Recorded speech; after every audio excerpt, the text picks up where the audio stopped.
Rebecca Sprosa es una turista alemana que se vio atrapada por las protestas del paro nacional en Colombia. Esas movilizaciones sin precedentes de la juventud de uno de los países más violentos y desiguales del mundo es la de una generación de colombianos que no quiere caridad, que se cansó, que lo que quiere son derechos humanos. Es decir, cosas tan simples como el respeto a la vida, el acceso al agua, al trabajo, a la educación, un techo, salud. Pero el problema es que quien niega esos derechos es un gobierno dirigido por una pequeña oligarquía y por mafiosos, los cuales llevan a cabo pues un saqueo histórico desde las mismas instituciones del Estado y se escudan con cobardía en la fuerza del ejército y de la policía. Y el botín se lo reparten entre empresarios, clanes políticos, bandas criminales y por supuesto los gatilleros de ambos lados de la ley.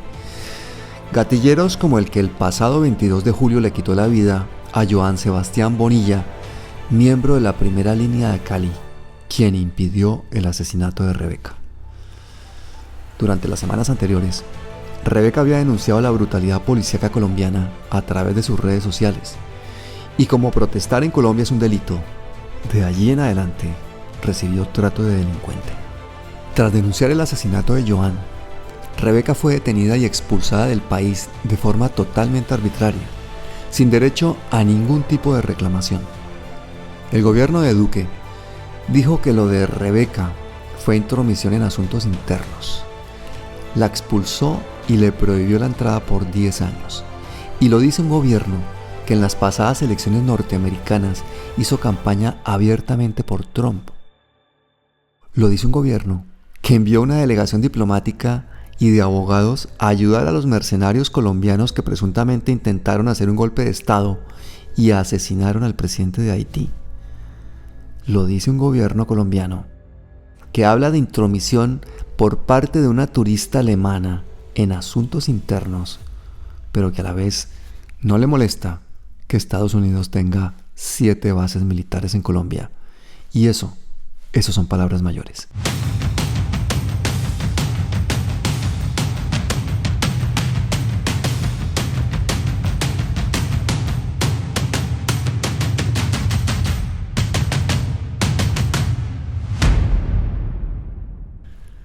Rebecca Sproser, bienvenida. Y muchísimas gracias a ustedes también por la invitación, porque ya sé que ustedes son como una voz, pues como la voz más grande de derechos humanos en Colombia, y por eso siento mucho honor por poder hablar con ustedes hoy. Gracias. El honor es nuestro totalmente. Margarita Rosa, bienvenida. Gracias, Pablo. Mira, Rebeca, yo quiero pedirte perdón como colombiana por tu deportación a todas luces arbitraria, como lo acaba de decir Pablo.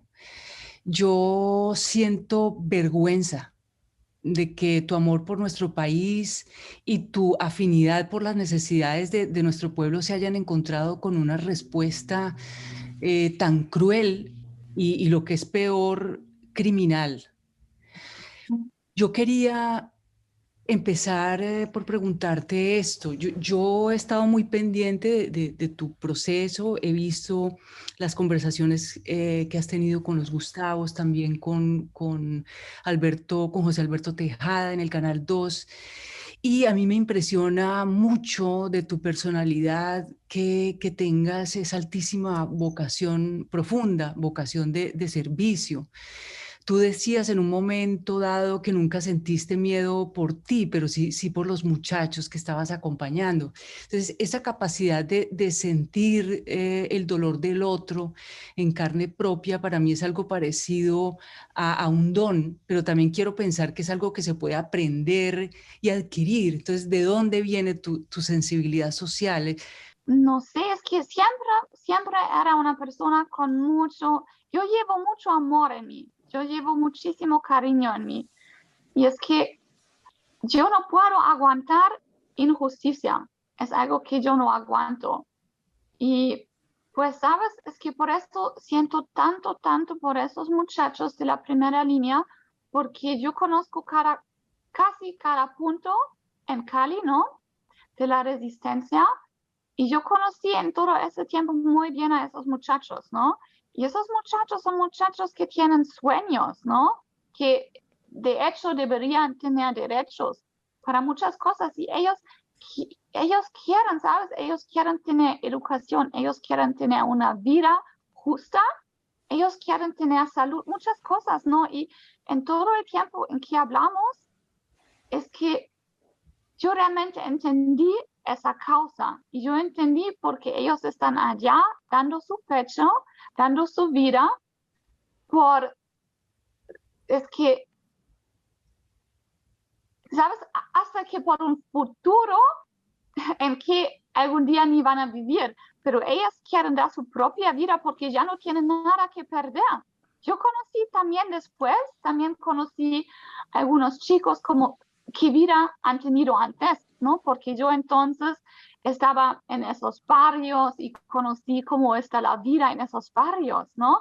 Y es dura, la vida allá es dura. Y ellos no tienen ninguna chance para mejorar, para evolucionar, pues en manera de, pues, por ejemplo, los estratos, ¿no? Siempre se van a quedar en un estrato bajo. Es que justamente ayer hablé por mucho tiempo por teléfono con un muy buen amigo de Puerto Resistencia y él ahora tiene problemas de la salud muy graves, pero no es posible para él, como creo que se llama acceder, como un tratamiento, porque es muy costoso y no sé, y ahora estoy aún más preocupada por él porque él no puede recibir el tratamiento. Hay muchas cosas que no son justas en Colombia y yo vi a esos muchachos y yo los conocí y yo sé que no son malos, que no son agresivos, que no son violentos, que no son vándalos y por eso me siento como tanta afección para ellos porque yo sé que tienen un buen corazón y yo sé que no quieren nada malo, yo sé que quieren todo para Colombia. Están hasta aquí dispuestos para morir para su propio país y que reciben en la prensa es una vergüenza. Y yo lo que quisiera preguntarte es, después de estos meses de estar en Colombia, después de esta experiencia tan traumática, ¿cómo ves a Colombia? Sí, es que pues yo ya estoy viajando por más o menos 15 años, ¿no? Y yo estuve en Colombia, ya no puedo contar cuántas veces estuve en Colombia, tal vez 30 veces o más.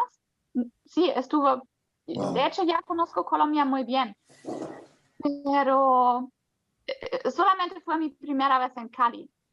Y es que me parece muy difícil ver a Colombia en una manera mala, porque yo amo este país. Y para mí este país se ha convertido en mi hogar, en mi casa, y yo quiero vivir allá. Para mí ahora en Alemania, pues yo nací acá, pero nunca me sentí muy alemana. Y entonces ahora estoy acá, tengo que estar acá los próximos 10 años, no sé. Pero para mí Colombia es todo. Y eso es por la gente. Es que yo estuve en muchos países en Latinoamérica, ¿no? Y cada país es diferente, pero lo que he vivido en Colombia, ¿no? Lo que conocí de Colombia, estuve en muchas ciudades, es que yo amo este país. Y justamente por eso aunque ni soy colombiana, yo ya me siento tan colombiana que pues no realmente quiero morir, obviamente no, pero yo también estoy dispuesta a dar todo para este país, porque es que la gente no es tan querida, es que creo que en Colombia la gente ha entendido pues la razón por vivir.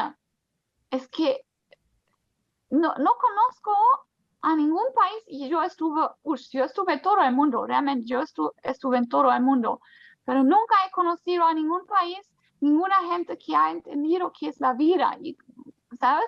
Y cómo vivir la vida con todo.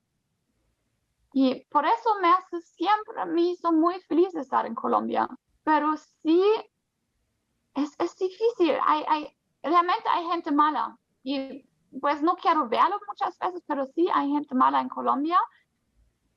Pero después de todo, pues nadie puede romper mi amor que tengo por Colombia, ¿no?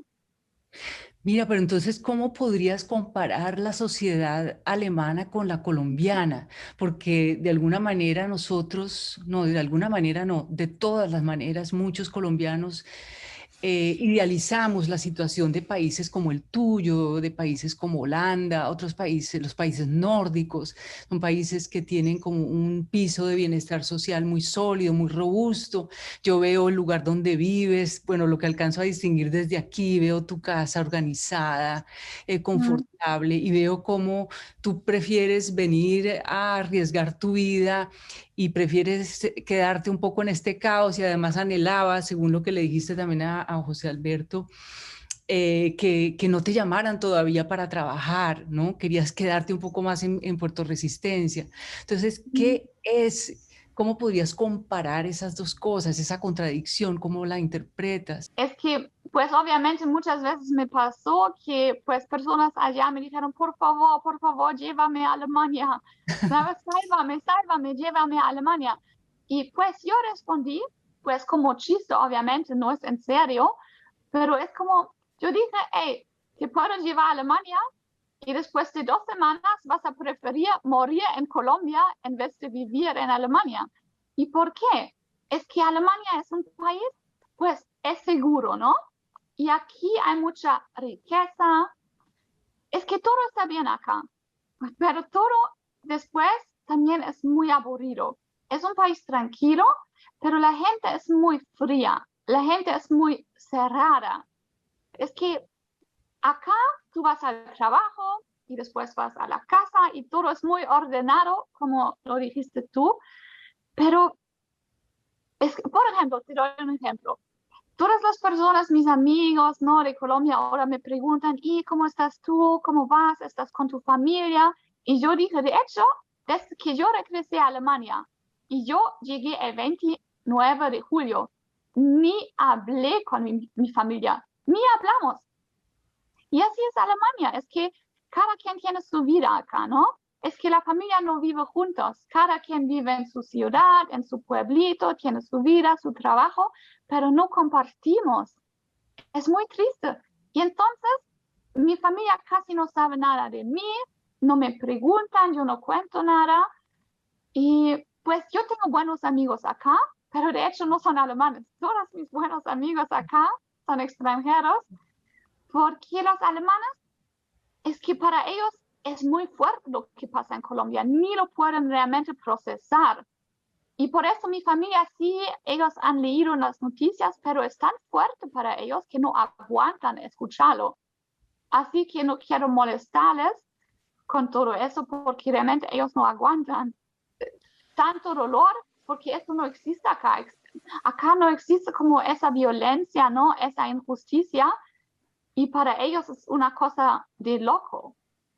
¿Y tú te has convertido en activista en Colombia o ya eras activista antes?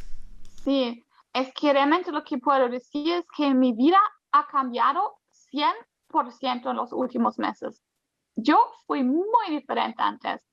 Entonces yo nunca fui activista para nada, es como casi al opuesto. Siempre no quería como, ¿sabes? Como meterme en política, porque siempre es difícil. Yo creo que también la vida para políticos es muy difícil porque nunca puedes hacer las cosas bien. Siempre te van a juzgar, siempre te van a criticar, siempre te van a decir lo que hiciste mal. Y entonces yo siempre digo, mi respeto para todos los políticos, porque yo no quería hacer este trabajo cuando siempre te pones o en peligro o ¿sabes? Te van a criticar por todo. Y entonces eso fue algo que nunca quería hacer, porque yo no quería tener tanta mala energía en mi vida, porque realmente yo sabía si me voy a meter en política me van a atacar de cualquier forma, y por eso nunca quería hacerlo. Y lo que pues sí, yo estudié diferentes carreras, ¿no? Yo estudié 3 carreras, pero después de todo decidí que quiero trabajar en periodismo. Y por eso también me mudé a México.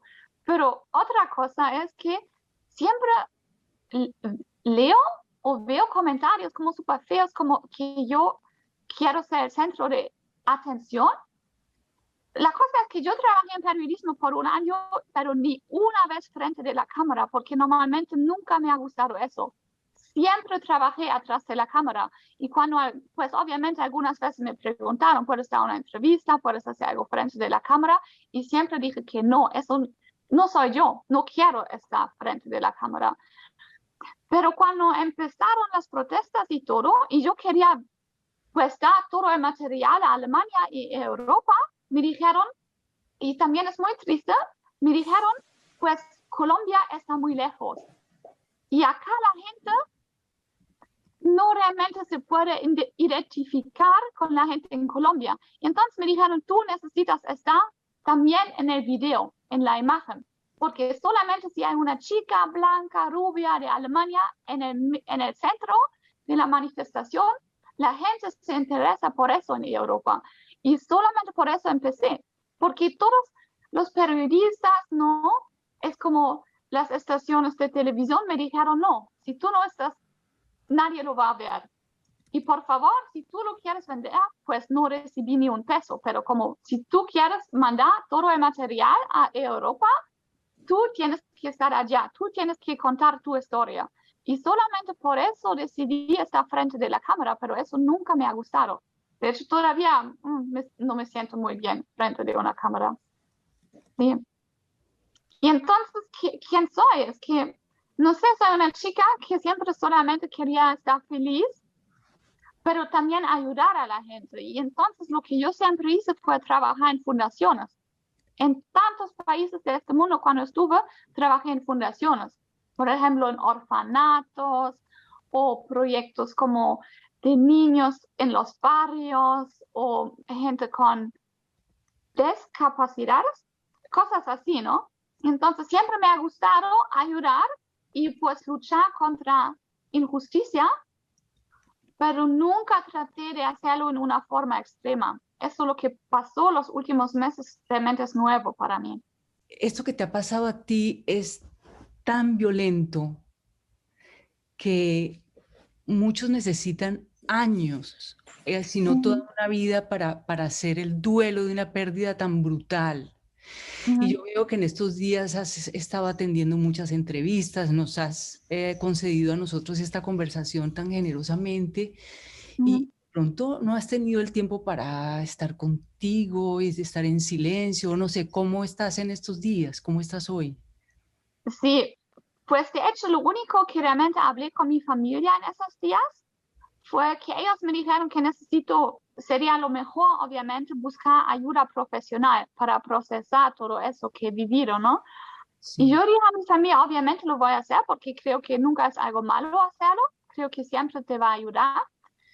Pero de hecho ahora yo me siento, pues mira, me echaron de mi casa, de mi vida, y ahora me siento si estuviera en otro planeta. Alemania es tan diferente y de hecho eso ahora en este momento es lo peor para mí, que me echaron de toda mi vida, que me quitaron todo eso, ¿no?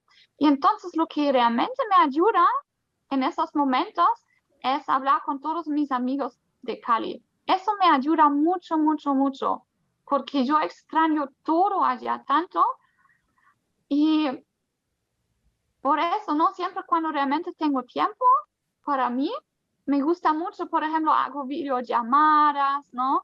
Y yo pues estoy mucho en contacto con ellos y eso, de hecho, me ayuda mucho, mucho, mucho para seguir adelante.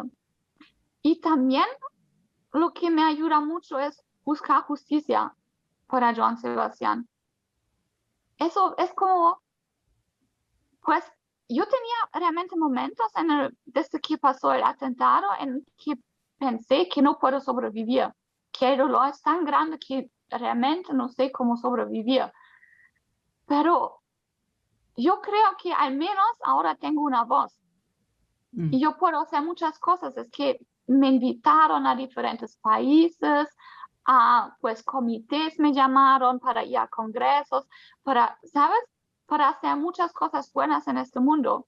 Y eso también es algo que me mantiene viva ahora, saber que puedo realmente lograr mucho, que puedo trabajar en muchos proyectos y que tengo, pues gente, pues muy importante, que realmente yo admiro mucho, se ha puesto en contacto conmigo en los últimos días y por eso, pues yo veo que todavía estoy acá por una causa, ¿no? Que también desde Alemania puedo trabajar y puedo apoyar a Colombia, a la gente allá, y eso me ayuda mucho en esos días para no, pues, perder la fe, perder la esperanza, porque, pues, obviamente me siento muy desesperada por todo lo que está pasando. Es que para mí son las dos peores cosas, ¿no? La muerte de Joan Sebastián y que no puedo entrar a Colombia por 10 años. Y entonces, sí, me da mucha distracción trabajar en todos esos proyectos que ahora me vienen. Y una pregunta que quiero hacerte es, ¿cómo a una persona que es testigo de un asesinato, testigo principal de un asesinato, la expulsan? ¿Qué ha dicho tu embajada al respecto o qué ha dicho el gobierno alemán? Pues lo que también pasó y también fue a propósito es que yo hubiera tenido una cita en un hospital para examinar mis heridas. Y eso también hubiera sido muy importante, por ejemplo, para decir si fue como un arma traumático, si fue un arma de fuego. Y tampoco me dejaron ir a esa cita en el hospital. Y pues de esa manera, con expulsarme, con no dejarme ir a esa cita médica, pues obviamente están bloqueando la investigación. Y tampoco me contactaron acá en Alemania para preguntarme sobre más cosas. Es que, pues es que no soy abogada, pero sí puedo decir que mucha gente muy querida, que también son abogados o que trabajan en instituciones que se están enfocando en esos temas, me dijeron que no fue legal. Pero al final, yo no lo sé. Es que sí quiero luchar para entrar a Colombia de nuevo. Solamente tal vez por ahora es aún mejor estar acá porque yo recibí amenazas de muerte muy, muy fuertes. Sí. Y yo creo que, yo temo si, por ejemplo, mi expulsación fue ilegal y yo puedo regresar a Colombia, creo que me van a matar. Creo que en algún momento me van a matar si regreso ahora a Colombia. ¿Qué hay de ese documento que firmaste en la fiscalía? Perdóname que te interrumpa. Ese documento que firmaste y que como en estado de shock y que no se supo nunca de qué se trataba. ¿Sabes algo?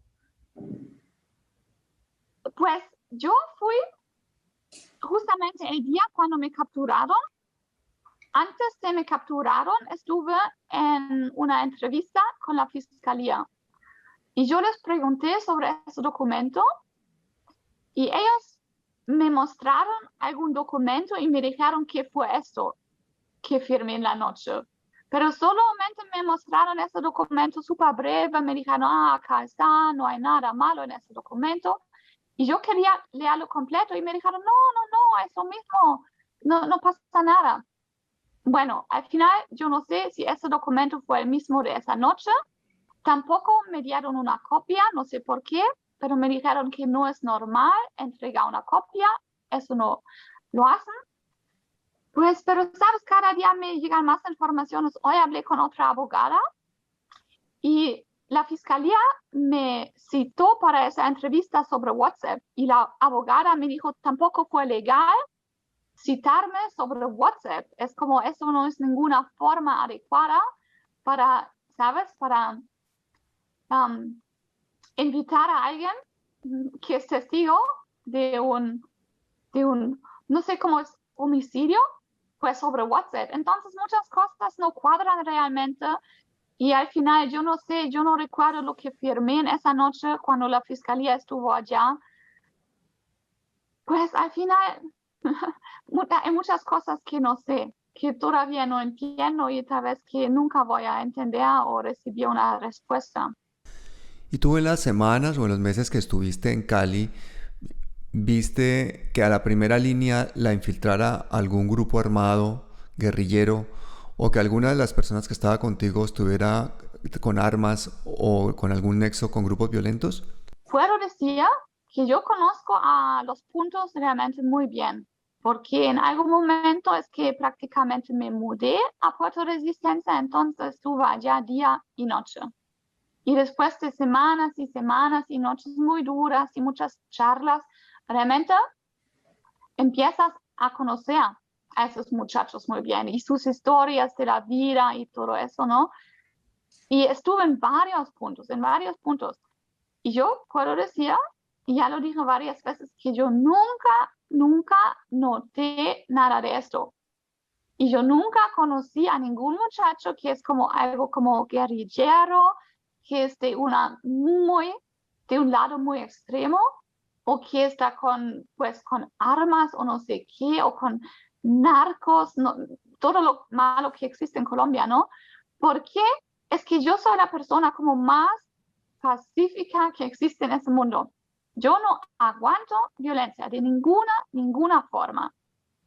Y pues por eso, ¿sabes? Si yo hubiera visto algo así allá, si yo hubiera vivido algo así allá, si yo hubiera conocido a alguien así allá, yo me hubiera ido, porque yo no aguanto eso, yo no acepto eso. Es que es algo que no va para nada con mis valores que yo aprendí, ¿no? Entonces, nunca vi algo así, nada. Y por eso me quedé allá, porque cada día fue lo opuesto, cada día entendí más y conocí más y realmente vi a esos muchachos como son y que tienen un corazón grandísimo y que tienen mucho miedo y que, ¿sabes? Que van a dar todo, pero van a hacerlo en una manera pacífica y también quieren mostrar al país que todos estamos allá y vamos a luchar, pero en una manera pacífica. Eso fue siempre lo más importante para mí y para ellos también. Mira, Rebeca, yo soy caleña, me fascina la salsa como a ti. ¿Qué te enseñó Cali con esas expresiones artísticas que son profundamente políticas también? Wow. Pues primero es un poco, pues lastimosamente no he tenido mucho tiempo en Cali. Digamos, de todo mi tiempo en Cali, tal vez al final fue como 5% bailar y el resto. ¿sabes? Programa cultural, porque todo cerró cuando yo llegué, pero sí pues hay mucho programa cultural en Puerto Resistencia.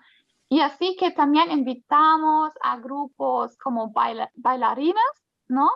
Y también, pues, mucha salsa choque. Y entonces, y también algunas veces en la noche, cuando estuvimos allá en la noche, pusimos música y los chicos me enseñaron un poco. Pero fueron muy pocos momentos. Pero lo que yo vi en esos momentos, sabes, toda la pasión que llevan adentro, pero también todo el dolor, porque, sabes, sobre el arte y sobre el baile es una muy buena manera para expresarse y también expresar sentimientos y expresar una idea, expresar todo lo que hay adentro. Y en estos momentos también vi, es que como si pudiera ver como el alma de esas personas. Porque yo vi en esos momentos cuando hubo como un show, ¿no? Y bailaron frente de toda la gente. Yo vi como, ¿sabes? Que hicieron esto con todo. Y también, pues fue como una manera para expresar todo lo que han vivido, todo lo que sienten, pues que, ¿sabes? Que todo lo que tienen que sufrir del Estado, del gobierno, de las clases más altas. Y esa fue una manera para realmente mostrar también de manera pacífica todo lo que pasa. Todo, ¿sabes? Lo malo, lo bueno, es como contar una historia a través del baile. Sí. Rebeca, una cosa que me gustaría que dejáramos claridad es en torno al asesinato de Joan Sebastián Bonilla, que es un líder histórico de la primera línea en Cali. Se han escuchado versiones como de que eso fue un crimen pasional, de que los intentaron robar a ustedes o de que intentaban asesinarte a ti y él se interpuso. ¿Realmente qué fue lo que pasó en esos instantes? Es que sí, hay muchas versiones sobre lo que pasó, pues, y al final, pues yo espero que algún día tal vez vamos a encontrar la verdad, porque yo tampoco sé la verdad y yo quería saber qué pasó. Al final ni puedo decir que si el atentado fue contra mí, contra él, contra los dos, pero lo que puedo decir es que los dos recibimos amenazas de muerte muy fuertes antes. Lo que pasó es que estuvimos sí sentados, como por ejemplo yo así, y él estaba pues sentado al lado de mí, pero nos estábamos viendo así, cara a cara, ¿no? Digamos, ese sujeto vino desde atrás de él. Y entonces, cuando él empezó a disparar, también fue en mi dirección. Solamente que Sebastián se quedó justamente en la mitad de los tres, ¿no? Fue como una línea. Y entonces el sujeto disparó sin parar. Y yo recibí, pues por ejemplo, eso no podemos decir porque me expulsaron. Entonces solamente puedo decir lo que yo creo. Yo creo que yo recibí al final, pueden ser 2 o 4 disparos. Porque ya, pues 2 disparos, creo que rasgaron mi brazo.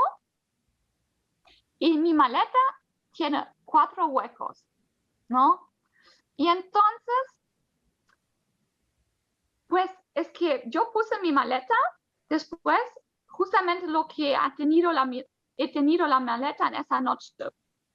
Y yo puedo decir que los disparos hubieran entrado justamente a mi corazón, porque, ¿sabes? Yo podía reconstruir el camino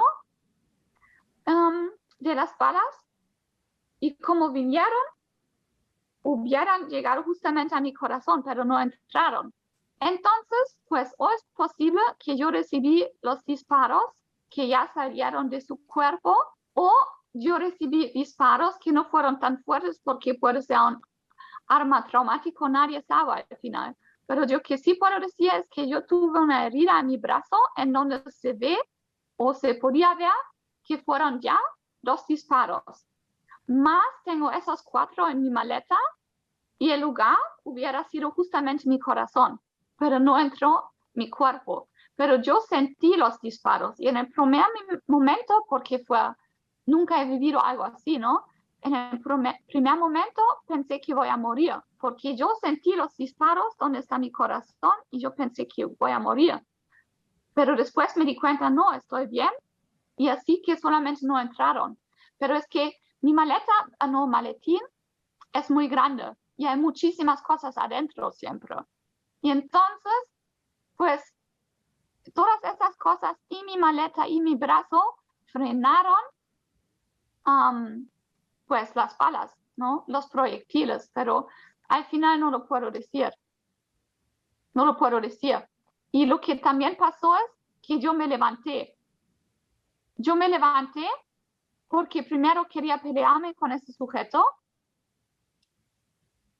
pero después me di cuenta no puedo pelearme con alguien que tiene un arma y está disparando. Entonces yo me levanté y me quedé así.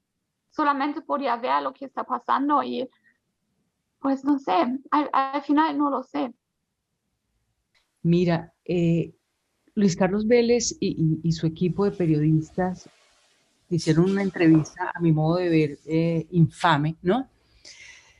Yo quiero saber, tú como periodista, ¿cómo juzgas esa entrevista que te hicieron? Yo más o menos ya sabía qué va a pasar en esa entrevista.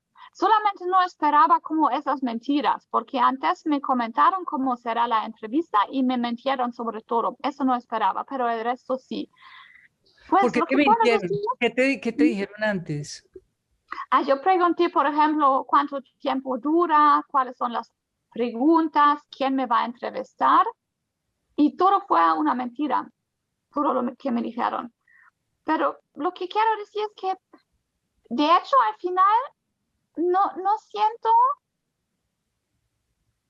ningún resentimiento contra él, porque yo sé cómo es Colombia. Y yo sé que si tú naciste en el estrato 6, si tú naciste en una familia uribista, ¿sabes? Es que es su educación, es como lo criaron, es como todo lo que le enseñaron a él en toda su vida. Él no puede hacer las cosas mejor porque él no sabe cómo hacer las cosas mejor, porque un hombre como él nunca estuvo en el barrio, un hombre como él nunca, ¿sabes? Se ha mezclado con otras clases, con otros estratos, y entonces no le doy la culpa a él, le doy la culpa al sistema de Colombia, ¿no? Que hay clases y que esas clases no se pueden mezclar, que hay una guerra entre esas clases. Entonces ni le tengo odio, ni resentimiento, ni nada. Es que hay una frase que me gusta mucho y también yo publiqué esa frase después de la entrevista. Déjame recordar cómo fue. Fue algo como: la forma de resistencia más grande es que no volverte en lo que tu sociedad o tu barrio te ofrece, ¿no? En la vida. Ahora, pues ya sabía lo que está pasando en Colombia con los líderes sociales y que los matan, que los hacen desaparecer, que los están, ¿sabes? Como hostigando y todo eso. Pero vivirlo primera vez, como, ¿sabes? Estar allá y vivirlo y ver cómo hacen desaparecer a las personas, cómo matan a las personas.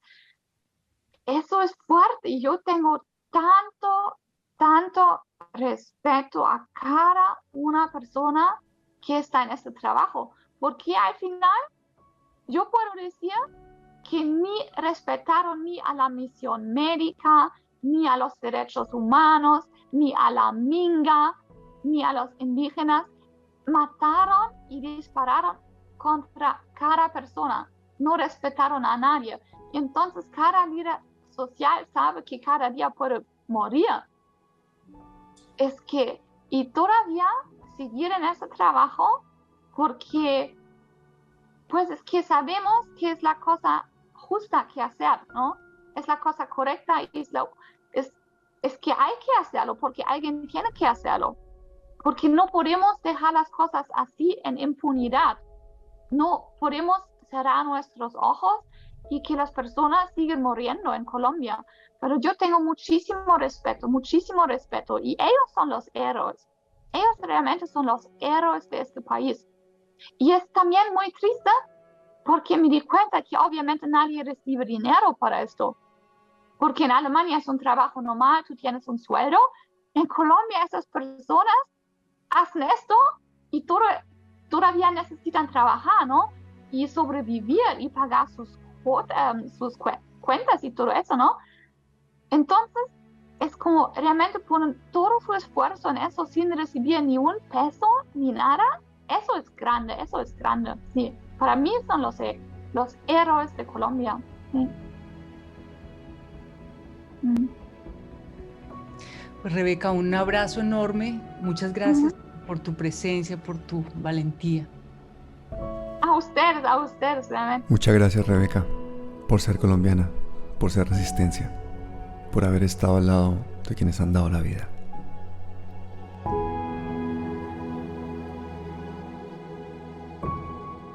En un lugar que nunca visitarás, hay una lápida con mi nombre.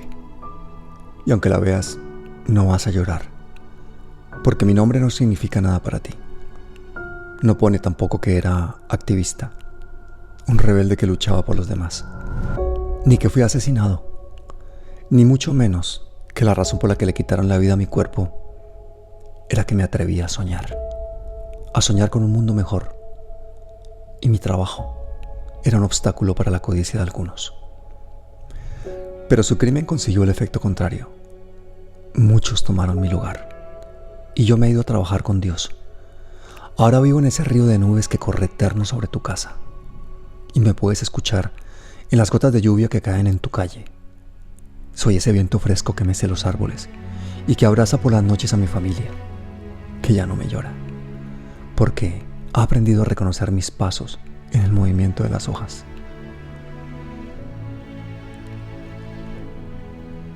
Desde aquí puedo ver tu miedo. Yo también lo sentí muchas veces. Sé cómo puede paralizar la mente y contagiar persona a persona a toda una generación, y convertirse en odio y llevar a países enteros a la guerra. Conozco las excusas con las que se justifican atrocidades, los destinos que mutila y cómo asesina la esperanza. Por eso, preferí vestirme de locura, para creer en la utopía, para ignorar el hielo fino que crujía bajo mis pies, para ver la vida abrirse camino en el asfalto, para inspirar a otros a rechazar la tiranía y cruzar juntos un mar embravecido, a nado, sin dudar, aunque nadie nos vea, aunque nadie nos escuche, porque el intento es el mensaje, y cada abrazada es el destino. Pero la razón más poderosa que tenemos para resistir es que cruzarnos de brazos nos condena a todos a la esclavitud, deja a nuestros hijos sin mañana, condenados a morir en cárceles o en campos de miseria. Por eso decidimos luchar por un mundo mejor y escuchar a los desposeídos y dejar de pensar que sus guerras no son nuestras, que su hambre no nos toca, que somos especiales y que por eso podemos tomar sus recursos o vender armas a quienes los asesinan. Tuvimos que desaprender que todo está permitido mientras su sufrimiento no nos llegue, mientras su pobreza no afee nuestras calles y nos obligue a desenfundar la poca compasión que nos queda. O lo que es más difícil, tuvimos que aprender que su existencia nos hace intuir la verdadera historia, la que protagonizan las víctimas, en la que los héroes son hombres y mujeres anónimos de todas las razas, que llaman a Dios de mil maneras y que son infinitamente más grandes que sus circunstancias, porque resisten en nombre de todos. Ojalá un día que el mundo ya no necesite activistas y simplemente nos recuerde como aquellos que luchamos en los oscuros tiempos en que la mayoría no terminaba de entender que la falta de apoyo a quienes defendían la libertad deja a todos sin libertad, y que no sumarse a los que cuidan el agua, el aire y la tierra estuvo a punto de dejar a todos sin planeta, incluso a los dueños de imperios. Ojalá un día ya nadie recuerde que hasta que la gente despertó, un puñado de hombres llegaron a poseerlo casi todo. Ojalá un día nadie recuerde que morí por ti.